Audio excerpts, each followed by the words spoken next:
নতুন বছরে অন্তর্বর্তীকালীন সরকারের প্রাধান্য তো অবশ্যই হবে। আগে যেটা বলেছি তিনটা, একটা হচ্ছে বিচার নিশ্চিত করা এই জুলাই আগস্টে হত্যাকাণ্ড এবং যে বর্বরতা চলেছে তার। দ্বিতীয় হচ্ছে যে সমস্ত সংস্কার করার প্রস্তাবনাগুলো আসবে সেগুলোর ব্যাপারে রাজনৈতিক মতৈক্য গড়ে সেই সংস্কারগুলো করা। আরেকটা হচ্ছে আমাদের নির্বাচনের একটা ক্লিয়ার রোডম্যাপ ডেভেলপ করা।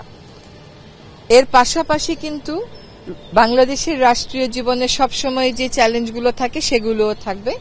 তার মধ্যে দুটো যেটা অন্তর্বর্তীকালীন সরকার মনে করে তারা প্রাধান্য দিচ্ছে, একটা হচ্ছে আইন শৃঙ্খলা, আরেকটা হচ্ছে নিত্য প্রয়োজনীয় দ্রব্যের দাম মানুষের ক্রয় ক্ষমতার ভিতরে রাখা।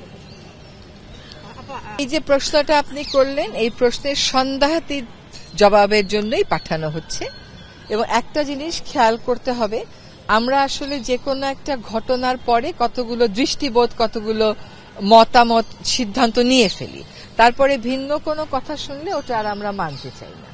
এখন আজকে বিশেষজ্ঞ যারা ছিলেন তারা আমাদেরকে একেবারে ক্লোজ আপে দেখিয়েছেন যে কিভাবে আগুনের সূত্রপাতটা হয় এবং এইটার আমাদের এই সচিবালয়ের বিভিন্ন ভবনের নির্মাণের কারণে কিভাবে একটা অবস্থান থেকে আরেকটা অবস্থানে এটা ছড়িয়ে পড়ে।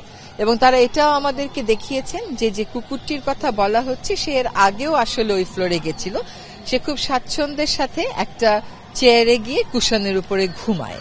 এবং এইখানে রেস্টুরেন্ট থাকার কারণে এখানে আসলে অনেক কুকুরই আসে যাদেরকে বেঁচে যাওয়া বা উচ্ছিষ্ট খাবারগুলো দেয়া হয়। পাঠানো হয়েছে যাতে সকল রকম সন্দেহের ঊর্ধ্বে আমরা উঠতে পারি।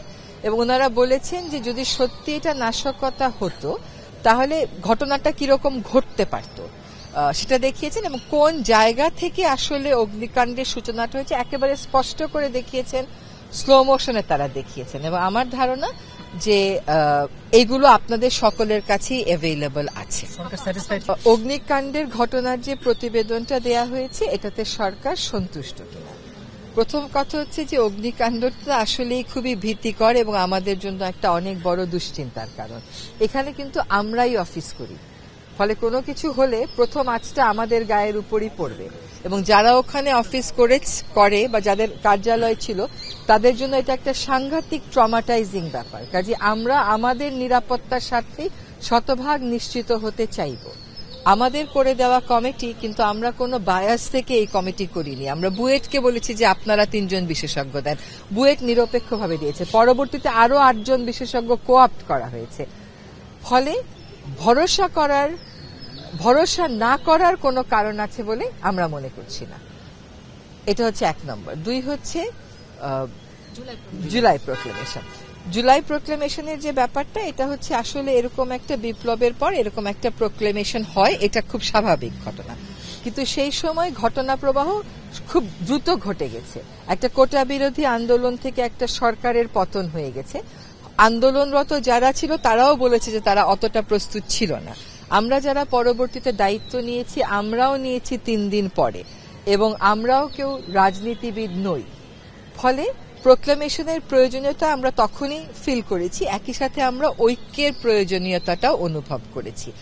সেজন্য আমাদের শিক্ষার্থীরা যখন প্রোক্লেমেশনের কথা বলেছেন সেখানে আমাদের দ্বিমত করার কোনো সুযোগ নেই, কোনো কারণও নেই। কিন্তু আমরা সরকারের অবস্থান থেকে চেয়েছি যে এটা বাংলাদেশের জনগণের একটা প্রোক্লেমেশন হোক, এবং সেটা করার একটা উপায় হচ্ছে যারা এই আন্দোলনে অংশগ্রহণ করেছেন তাদের সকল পক্ষ, শিক্ষার্থী দল এবং অন্য সকল পক্ষকে সাথে নিয়ে একটা প্রোক্লেমেশন করার। ফলে সেই প্রক্রিয়াটা আসলে শুরু করার প্রেক্ষিতেই পরবর্তীতে আপনারা দেখেছেন যে সরকারের পক্ষ থেকে একটা প্রেস রিলিজ আপনাদেরকে পাঠানো হয়েছে। কাজেই ছোট কথায় উত্তর হচ্ছে যে সকলের সাথে কথা বলার প্রক্রিয়াটা শুরু হয়েছে, এখন হয়তো ড্রাফটিং এর প্রক্রিয়ায় আমরা যাব।